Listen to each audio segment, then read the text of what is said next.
Assalamualaikum warahmatullahi wabarakatuh. Halo pemirsa, apa kabar? Senang sekali saya Rita Damayanti kembali menyapa Anda di program kita Melekat atau Mengenal Lebih Dekat. Dan di program Melekat kali ini kita akan membahas seputar kiprah politik dan juga peran legislatif di DPR Provinsi Banten. Dan sudah hadir bersama saya di Studio 3 Banten TV ada Ibu Haja Desi Yusandi SE. Beliau adalah anggota Komisi 4 DPR Provinsi Banten dari fraksi Partai Golkar. Kita sapa dulu. Assalamualaikum Ibu Desi, apa kabar? Waalaikumsalam. Alhamdulillah, sehat ya Bun ya? Alhamdulillah sehat. Ini padat banget kayaknya waktunya, aku sampai mengundangnya susah banget menjadwalkan waktunya yang sama gitu ya. Masya Allah. Sedang sibuk apa nih sebelum kita ngobrol lebih jauh nih? Sekarang lagi sibuk apa Bunda? Sekarang kita lagi masih mengikuti sesuai dengan jadwal aja, kegiatan kunjungan kerja, ada sosialisasi juga di lapangan, silaturahim. Masya Allah, selalu bertemu dengan konstituen gitu ya, untuk menjalin silaturahmi. Terkait dengan kita ngobrol, kita flashback nih lebih jauh gitu kan. Ini kan sudah kalau tidak salah 3 kali ya. Iya betul Mbak. Masya Allah, ini sudah berapa lama dan bagaimana sih akhirnya Bunda bisa terjun di dunia politik saat ini? Alhamdulillah sih kalau bicara berapa lama, aku tuh sekarang udah yang ketiga periode. Jadi periode pertama itu di tahun 2014. Jadi berkat izin Allah saya mendapatkan suara hampir 21.000. Nah akhirnya sampai hari ini ya dengan apa yang saya jalankan gitu kan bisa menjadi periode ketiga sekarang. Wah, dipercaya oleh masyarakat ya sampai 3 kali. Kalau boleh tahu ini sebenarnya latar belakang kehidupannya seperti apa sih, kalau boleh tahu sedikit nih pemirsa di rumah nih? Aku tuh sebenarnya apa ya, kalau bicara latar belakang, aku tuh anak pertama dari 8 bersaudara. Jadi ibu bapak aku tuh guru. Jadi dengan didikan mental seorang ibu yang memang sibuk, saya sebagai anak pertama jadi jenderalnya adik-adik. Udah biasa ngomong gitu ya? Udah biasa ngomong, akhirnya ya pada saat SMA ya, terutama SMP saya suka dengan pramuka. SMP suka pramuka, SMA mungkin karena postur saya tinggi kali ya, alhamdulillah. Jadi saya kepilih menjadi perwakilan dari pelajar dari Kecamatan Jeduduk untuk menjadi paskibraka sampai dengan seleksi Jawa Barat tahun 91. Terus alhamdulillah di tahun 94 saya juga secara kebetulan sebenarnya ada senior-senior yang ngajak saya untuk mengikuti kontestasi Mojang Parahyangan waktu itu. Jadi saya waktu itu juga termasuk pelajar yang mewakili untuk tingkat Kota Tangerang dari Kecamatan Jeduk. Saya juara 1, Mbak. Wow, keren. Berarti memang sudah aktif juga ya, organisasi aktif, dan juga kemudian juga dari sisi akademik juga aktif. Ya, juara 1 di Kota Tangerang. Ternyata memang saya harus mewakili Kota Tangerang untuk ke tingkat yang berikutnya. Di Jawa Barat saya jadi wakil 2, jadi sama juga juara 3 gitu. Di tahun 94. Tahun 94, aku masih ngapain itu ya Bu? 94 masih unyu-unyu ya. Jadi sebenarnya sih ya ngalir aja sih ya, nggak pernah pengen ini itu enggak. Jadi tahun 94 jadi Mojang, banyak teman-teman kan yang suka biasalah bisik-bisik gitu kan. Des kamu ini dong gitu. Saya diterima kerja di Bank Tabungan Negara. Oh, pernah sebagai? Ya, sebagai di front office. Di perbankan. Ya, di perbankan sampai dengan tahun 98 ya. Saya di sana. Akhirnya saya nikah waktu itu. Nikah masih kerja di BTN. Jadi karuniai 2 orang anak, alhamdulillah. Yang pertama Nadifah Salsabila, sekarang saya udah punya cucu. Ya, Nadifah sekarang sebagai desain visual komunikasi, bekerja di salah satu perusahaan swasta di Dalemi Brand sebagai desain visualnya. Terus yang kedua Muhammad Ferry Zaki, seorang dokter. Alhamdulillah gitu ya.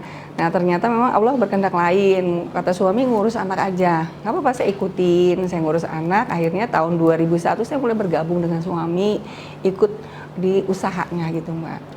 Tuh sampai akhirnya tahun 2012, jadi ada salah satu kegiatan di masyarakat. Kebetulan saya juga terlibat. Nah secara nggak langsung akhirnya itu judulnya politik ya Mbak ya. Iya, betul. Saya membantu ada acara di lingkungan, terus juga akhirnya masyarakat juga mungkin juga akhirnya melihat gitu kan, ada Mbak yang ngajakin saya ke politik di tahun 2013. Jadi seperti itu sebenarnya. Oh, ngalir aja jadi ya? Ngalir aja gitu. Kalau misalnya pertama kali dukungan suami bagaimana pada saat, apa memang suami yang mendorong atau memang keinginan dari pribadi dan kemudian akhirnya didukung oleh suami nih? Suami itu cuma bilang yang penting kebermanfaatannya. Kalau memang kamu mau jadi dewannya nanti bisa bermanfaat silahkan. Karena saya dulu memutuskan berhenti kerja itu sebenarnya pengen jadi ibu rumah tangga. Tapi karena memang kebiasaan dari kecil gitu kan, udah sibuk, udah banyak kegiatan, saya nggak bisa gitu loh kalau misalnya harus di rumah. Alhamdulillah akhirnya diizinkan gitu. Yang penting kebermanfaatannya katanya gitu. Setelah akhirnya terpilih 3 periode gitu kan, bagaimana nih pengalaman suka dukanya menjadi anggota dewan, khususnya perempuan nih? Sebenarnya dinamikanya luar biasa, terutama menghadapi internal partai, belum lagi eksternal di masyarakat. Kalau kita nggak punya nyawa dua, kayaknya rasanya nggak kuat di politik. Kalau saya bilang punya nyawa dua, benar banget Mbak. Jadi nggak seperti yang seindah apa yang dulu pernah kita lihat. Oh enaklah nanti kalau kita ada di politik jadi dewan seperti ini gitu kan. Ternyata memang semua juga butuh perjuangan, butuh juga kesabaran, terus juga kegigihan kita. Bagaimana kita memaintain gitu kan orang-orang yang sudah juga menjadi konstituen kita, tim-tim kita. Belum lagi menghadapi internal seperti apa. Ya insya Allah lah saya yakin. Dengan kita niat baik, akhirnya kita ketemu jalannya sampai hari ini. Gitu. Jadi gimana niatnya ya? Kalau niatnya bagus juga insya Allah diberikan kelancaran gitu ya. Ini ngomong-ngomong dari fraksi Partai Golkar. Kalau misal awal mula nih, kenapa sih milih Partai Golkar untuk sebagai tempat bernaung tadi? Apa yang membuat akhirnya ya udahlah seorang Desi gitu kan memilih Partai Golkar? Apa memang suka warna kuning atau bagaimana nih Bu? Jadi sebenarnya awal tuh ada partai satu gitu kan, udah malah mendaftarkan. Tiba-tiba kamu nanti ikut ini ya seleksi untuk caleg, partainya partai ini. Oh nanti dulu ya, saya belum terlalu minat untuk di politik gitu. Tapi yang kedua kali ini pada saat ada yang nawarkan Partai Golkar, saya langsung terbersit gitu, karena bahasanya gini, kalau Bu Desi di DPRD paling tidak ada keterwakilan perempuan dari wilayahnya. Ketika ada program dari Provinsi Banten, ini nanti ada yang bisa nyambungin. Sementara saya kan nggak pernah belajar di politik ya kan, tingkat 2-nya belum. Saya langsung ke Provinsi Banten, gimana rasanya coba ditawar kayak gitu. Akhirnya saya ngobrol sama orang tua gitu. Kebetulan bapak saya guru, ibu saya guru kan orang Golkar.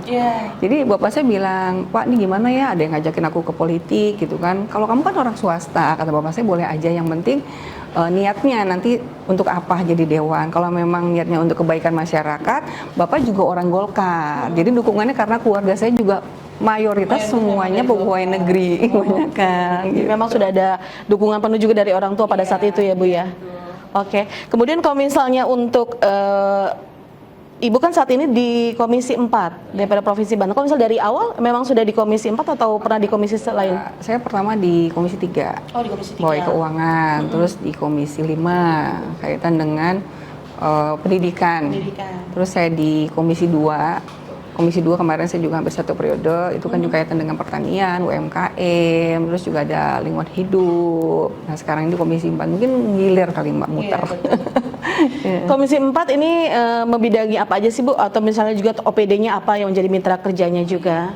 Kaitan dengan pembangunan, ada PU Bina Marga, Perkim, terus ada SDM, ada lingkungan hidup, terus ada juga kaitan dengan barang dan jasa.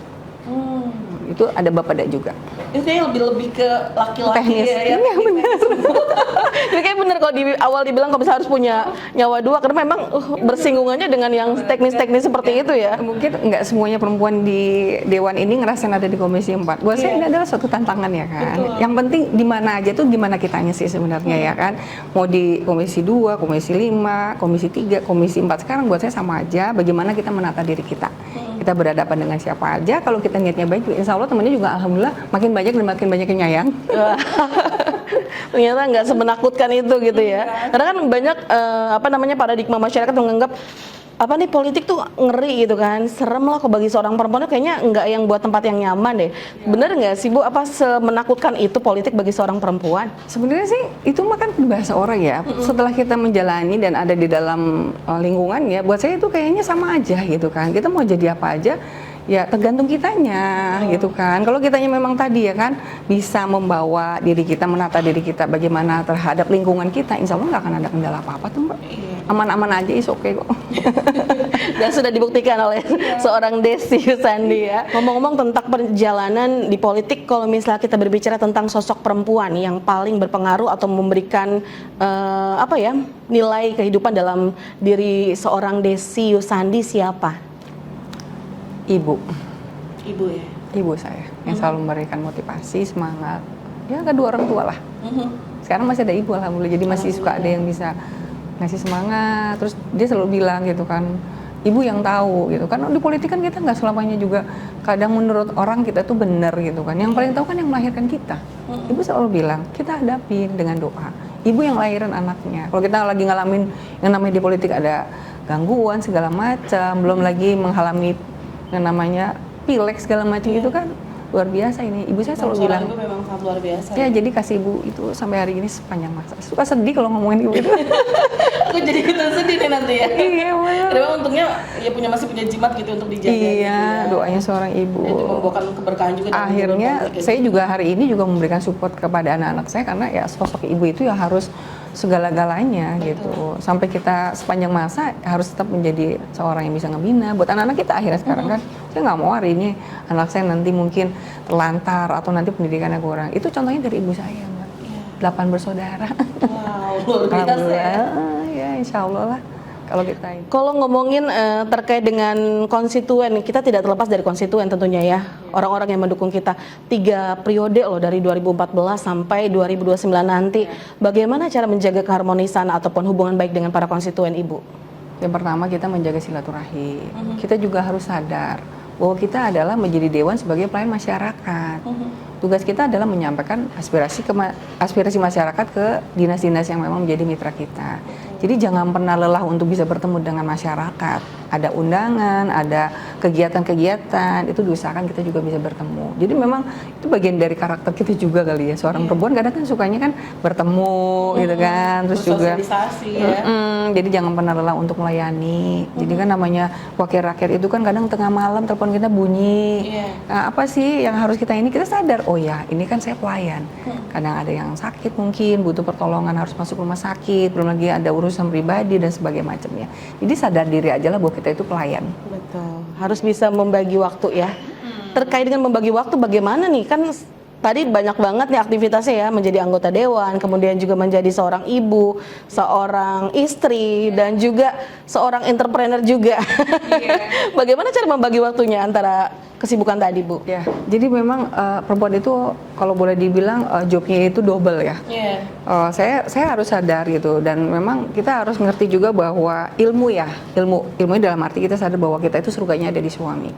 Kewajiban kita sebagai perempuan ya itu harus kita jalankan. Jadi saya punya pengalaman pribadi, kalau saya misalnya besok harus kunjungan kerja keluar kota, saya harus lihat dulu apakah di rumah saya udah aman posisinya. Besok bapak dan anak-anak bagaimana kondisinya, makanannya atau yang lain-lain itu harus saya beresin dulu. Terus yang kedua, kaitan dengan keluarga, saya juga punya ibu, adik-adik yang juga harus saya juga berikan waktu. Ketika ibu saya bilang, "Des, besok ibu mau ini," oh iya ibu siap gitu. Jadi sebenarnya semuanya bisa kita manage gitu kan. Ketika masyarakat membutuhkan kita atur.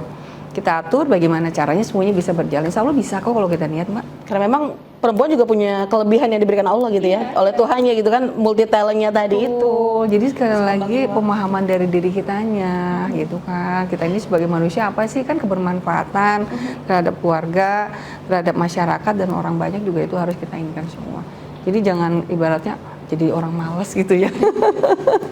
Bu Desi, kalau misalnya tentang menjaring aspirasi masyarakat dalam satu reses, biasanya apa yang paling banyak dikeluhkan atau banyak disampaikan oleh pada masyarakat? Yang pertama masalah pengangguran. Ya, itu juga seringkali saya sampaikan pada saat saya rapat di praksi. Kebetulan saya kan ada di Komisi 4 ya, tidak membawa bidang itu kaitan dengan tenaga kerja. Saya sampaikan pada saat rapat praksi bahwa masih banyak pengangguran yang butuh pertolongan dari pemerintah. Akhirnya kan ada solusi mungkin dari pelatihan, nanti ada pemberdayaan dan segala macamnya. Terus yang kedua kaitan dengan infrastruktur. Tadi, apalagi saya kan tinggalnya di daerah Tangerang gitu kan. Masyarakatnya kritis gitu kan, Mbak. Di sana penduduknya padat, ngalamin juga macet di jalan seperti apa, belum persoalan banjir, itu juga menjadi persoalan. Jadi hari ini Banten masih membutuhkan bantuan dari pemerintah kaitan dengan pusat, daerah dalam rangka agar supaya infrastrukturnya menjadi lebih baik. Itu.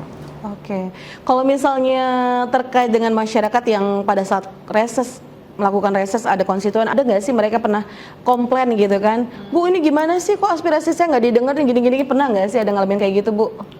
Pastilah. Ada juga saya bilang. Karena memang manusia memang tempatnya salah gitu. Iya, pasti itu udah. Jadi kalau kita kemarin datang ke sini, saya kan suka saya petain ya. Nanti dari sini saya kemana lagi gitu. Ada kan, Mbak, catatannya kan. Dan saya juga berusaha setelah reses itu saya datang memberikan info bahwa kemarin hasil dari reses saya kemarin aspirasinya sudah saya sampaikan. Adapun nanti tugas saya hanya menyampaikan. Adapun nanti itu adanya di dinas. Bagaimana dinas kelanjutannya dan saya insya Allah akan mengawalnya. Komplain problemnya mana, kok belum terrealisasi juga, sabar. Saya bilang, kalau namanya anggaran pemerintah itu kan nggak seperti kita makan cabai langsung pedas gitu kan. Iya, harus direncanakan dulu, terus juga nanti kondisi keuangan kitanya cukup atau enggak. Paling enggak ya kurang lebih 2 tahun lah baru bisa dilaksanakan selama-lamanya gitu. Sebenarnya harus kasih pemahaman sih Mbak, apa tuh komunikasi yang penting Mbak. Komunikasi yang paling menjadi kuncinya. Betul ya. Ngomong-ngomong tentang program-program yang saat ini dijalankan oleh Gubernur Banten, Ibu, ada program Bang Andra ya, bangun jalan desa sejahtera kalau tidak salah. Ini bagaimana Ibu memandang program tersebut nih untuk khususnya pembangunan infrastruktur di Provinsi Banten? Oh, saya secara pribadi ya, anggota Komisi 4 yang lainnya juga sangat mengapresiasi. Ini program bagus, program yang memang sangat dibutuhkan Banten saat ini. Jadi Banten ini kan terdiri dari 2 wilayah. Ada yang di wilayah utara, Tangerang Raya, mungkin infrastrukturnya jauh lebih baik daripada wilayah selatan. Selatan tuh ada Lebak, mungkin Pandeglang, Kabupaten Serang masih membutuhkan pembangunan infrastruktur karena di sana kan wilayahnya luas. Terus juga mungkin kemampuan keuangan daerahnya juga mungkin belum mumpuni. Hari ini tepat sekali Pak Gubernur kita memberikan program itu kepada masyarakat di wilayah Banten Selatan. Gitu. Kalau Ibu memandang pembangunan infrastruktur khususnya di Provinsi Banten, kan kita tahu bahwa Provinsi Banten sudah banyak memiliki jalan mantap gitu ya. Bagaimana Ibu memandang program ini berjalan di Provinsi Banten sendiri? Kalau saya sih ngelihatnya alhamdulillah progresnya bagus Mbak. Progresnya bagus, sesuai dengan schedule. Di tahun 2025 sudah ada hasilnya ya, karena ini kan masih pertengahan tahun ya. Mulai dari pelaksanaan kemarin saya lihat sih udah oke ya. Proses lelangnya lancar, terus juga saya ngeliat dari perencanaannya gitu ya. Saya kan selalu mengatakan bahwa perencanaan kita yang baik. Akhirnya pelaksanaan pembangunannya juga akan baik. Nah, alhamdulillah saya lihatnya progresnya masih oke gitu kan. Insya Allah di 2025 akhir udah selesai semuanya. Kalau misalnya dari sisi anggaran nih Bu, seperti apa biasanya dukungan anggarannya yang dilakukan oleh DPRD Provinsi Banten untuk mendukung pembangunan-pembangunan yang ada di Provinsi Banten sendiri? Ya, kalau saya dan teman-teman sih selalu mengutamakan ya kaitan dengan infrastruktur, terus pendidikan, kesehatan ya. Nah, infrastruktur menjadi tolak utama ya untuk keberhasilan suatu daerah gitu. Jadi kita pasti akan mendahulukan kaitan dengan infrastruktur, kesehatan, pendidikan tadi gitu, Mbak. Menjadi seorang abdi rakyat. Kalau menurut Bu Desi, apa sih makna pengabdian lebih dalam bagi seorang wakil rakyat, Bu? Maknanya bisa menjadi bagian dari masyarakat itu luar biasa ya buat saya ya. Jadi nggak semua orang, mohon maaf ya, bisa menjadi wakil rakyat. Itu bukan hal yang mudah, membutuhkan perjuangan, kerja keras, terus juga doa yang tulus dari kita semuanya.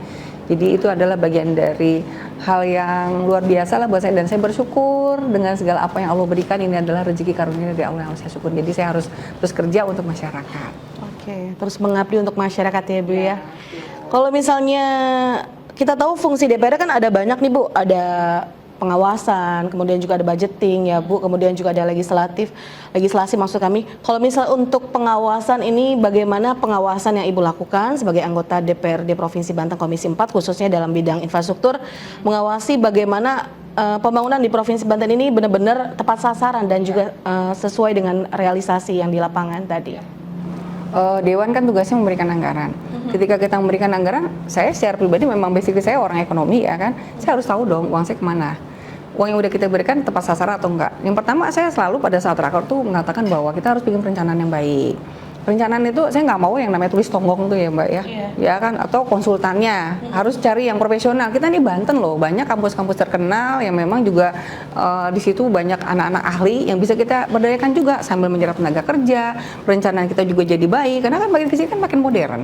Jadi perencanaan yang baik, insya Allah pelaksanaan juga akan baik.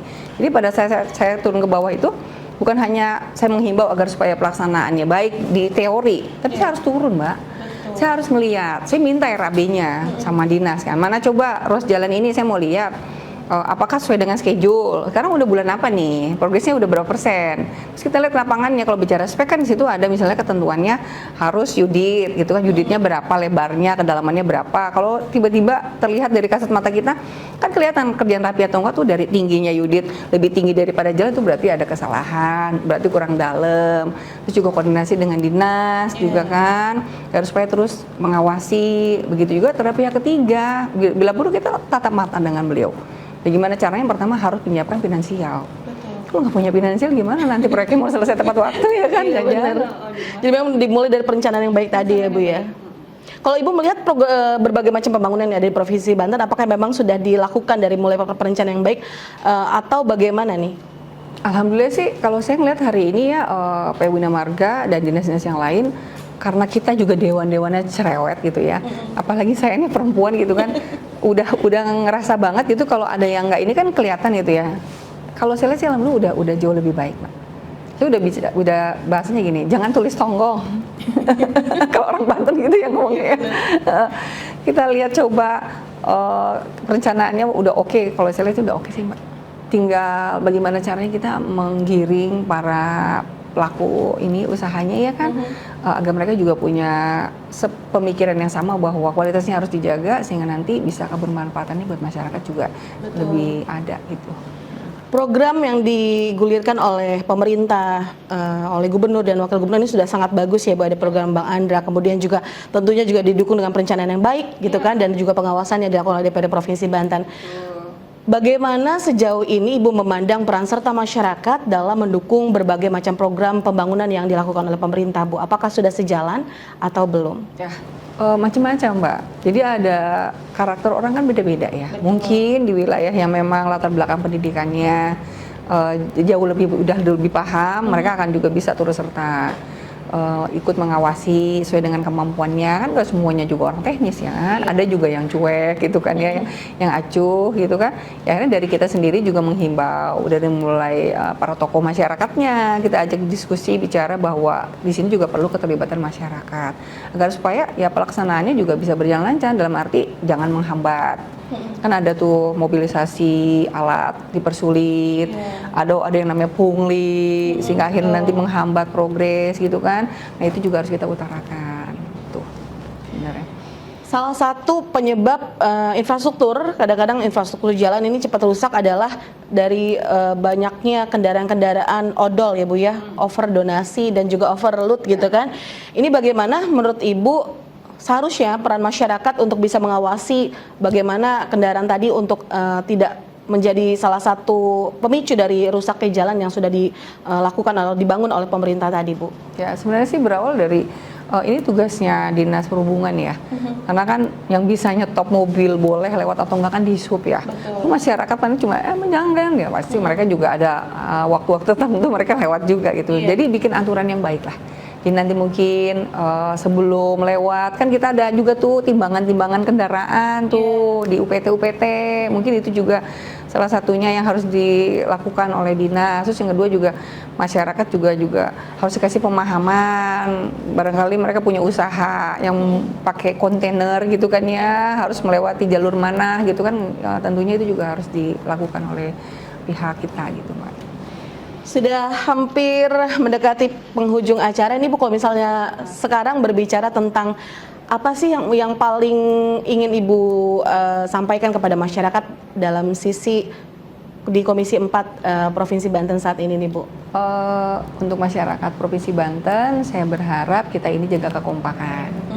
Jadi dengan situasi seperti ini, kitanya kompak, terus juga mendukung program pemerintah, terutama Provinsi Banten. Kita dukung program Provinsi Banten di bawah Bapak Gubernur kita, Bapak Haji Andra Soni. Semoga apa yang diinginkan oleh kita masyarakat semuanya akan berjalan dengan baik. Kembali lagi terkait dengan program strategis bangun jalan desa, ini bagaimana? Seberapa penting nantinya program itu menurut Ibu bisa meningkatkan ekonomi masyarakat desa? Oh, Mbak, sangat penting banget, Mbak. Kalau saya ngeliatin orang-orang daerah Lebak itu kan banyak petani, belum lagi pedagang-pedagang. Hasil taninya, jalannya di sana kan mohon maaf ya masih belum baik gitu kan. Ada yang masih kubangan, ada yang mungkin belum di hot mix, ada lagi konbloknya yang udah pada pecah-pecah segala macam gitu kan. Ini sangat luar biasa penting sekali gitu. Hingga ke depan nanti bisa meningkatkan perekonomian. Jadi udah nggak ada lagi besok orang mau dagang itu harus muter dulu cari jalan yang bagus. Atau dia juga harus ngelewati tempat yang kurang baik gitu kan, sehingga nanti hasil pertaniannya juga kan kena dampak juga ya kan, ada yang kena cipratan air atau nanti mungkin jatuh gitu kan ya lagi bawa kendaraan atau mobilnya juga nggak lancar perjalanannya. Bukan hanya ekonomi juga mungkin ya Bu ya, dapat dari sisi pendidikan juga mungkin sangat menunjang ya, terutama anak-anak yang mungkin di daerah pelosok gitu kan, untuk melewati jalan yang betul. Jadi kalau saya lihat sih udah mulai ya ada sinkronisasi ya antara provinsi dengan daerah. Udah ngobrol bareng kaitan mana ruas yang akan dibenerin gitu, diperbaiki supaya nanti jadi berkesinambungan. Yang mau sekolah lancar, yang mau dagang juga lancar, yang mau wisata juga lancar. Kalau targetnya sendiri apa nih Bu dari program yang mungkin saat ini sedang dijalankan oleh pemerintah khususnya dalam sisi infrastrukturnya, apa yang mungkin Ibu targetkan sendiri? Saya sih targetnya sesuai dengan visi dan misi Bapak Gubernur, ini bisa berjalan dengan baik. Itu di 2025 ini ada progres sesuai dengan yang sudah dibuat oleh dinas dan teman-teman OPD yang lainnya juga. Dan ini saat ini sudah mulai dilakukan pembangunannya ya. Nanti akan dilanjutkan di anggaran perubahan kalau tidak salah ya Bu. Ya, perubahan sekarang 2025 fisik udah mulai berjalan kan, kontraknya sampai akhir tahun juga. Nanti ditambah lagi mungkin ada ruas yang memang belum diperbaiki di anggaran perubahan. Ada titik-titik mungkin Bu yang mungkin seharusnya dilakukan pembangunan Bu? Mana yang paling mungkin dari aspirasi yang disampaikan oleh masyarakat? Kebetulan saya ini di Kota Tangerang. Masih banyak harapan dari teman-teman dan masyarakat yang di Kota Tangerang kaitan dengan jalan penghubung provinsi. Tadi kita belum singgung ya. Jalan penghubung antar provinsi juga kan harus juga diperhatikan supaya ada progres. Paling tidak walaupun harga di sana lahannya mahal, tapi paling nggak ada niat kita untuk bisa terus melanjutkan. Karena program itu udah ada, judul udah ada, tinggal dituntasin, jadi ada progres lah gitu. Jadi Banten ini kan 8 kota kabupaten, bukan hanya di wilayah selatan tapi wilayah utara juga, harus semuanya juga diperhatikan. Demikian. Oke, mudah-mudahan nanti bisa diserap aspirasinya dan juga bisa memberikan kebermanfaatan oleh masyarakat untuk masyarakat banyak ya Bu ya. Sebelum kita closing nih Bu, aku ingin bertanya dulu, kita tahu generasi muda ini sebagai agent of change ya, perubahan tentunya juga nantinya harus ada regenerasi gitu kan. Bagaimana nantinya mereka akan menggantikan posisi ibu di politik, bagaimana pesan untuk generasi muda untuk nantinya bisa mau terjun ke politik nih Bu, apa yang disampaikan? Jadi pesan saya adalah mau berbuat aja, belajar dari mau berbuat. Kalau kita mau berbuat itu sama juga latihan. Nanti ada keterbiasaan, karakter kita juga jadinya ya mengarah kepada mau berbuat untuk masyarakat. Jadi berawal dari hal-hal yang kecil, mau melakukan sesuatu, insya Allah juga nanti pada saat kita memang ditakdirkan menjadi orang politik ya kita udah terbiasa dan udah nggak bicara berat lagi gitu. Jadi semuanya dengan niat yang baik, tulus yang ikhlas, insya Allah apa yang diinginkan masyarakat, begitu juga generasi muda ke depan juga akan bisa kita gapai. Oke, jadi niatkan, mantapkan niatnya dulu ya, karena memang berawal dari niat gitu kan. Baik Ibu, tidak terasa sudah setengah jam kita berbicara gitu kan. Sebelum kita berpamitan ke pemirsa di rumah, sedikit saja closing statement yang ingin disampaikan untuk pemirsa di rumah. Silakan Ibu, apa yang disampaikan? Buat masyarakat Banten hari ini, tadi saya udah bilang juga jaga kekompakannya ya. Terus kita juga hari ini harus bersikap lebih dewasa, dukung program pemerintah, biar gimana juga kalau kitanya kompak, insya Allah antara masyarakat dan pemerintah semuanya akan menjadi sukses bersama untuk Provinsi Banten yang kita cintai. Kita dukung program Gubernur Banten. Oke, baik. Terima kasih banyak Ibu Desi. Mudah-mudahan sukses juga untuk segala macam aktivitasnya dan juga mudah-mudahan bisa terus mendukung ya terkait dengan berbagai macam pembangunan-pembangunan yang ada di Provinsi Banten. Dan pemirsa, tidak terasa setengah jam kita berbincang lebih banyak bersama dengan Ibu Desi Yusandi sebagai anggota Komisi 4 DPR Provinsi Banten. Dan saksikan kami kembali dalam program Melekat atau Mengenal Lebih Dekat profil-profil sosok-sosok anggota Dewan lainnya. Saya Rita Damayanti dan juga seluruh kru yang bertugas untuk pamit. Sampai jumpa. Wassalamualaikum warahmatullahi wabarakatuh. Waalaikumsalam. Terima kasih.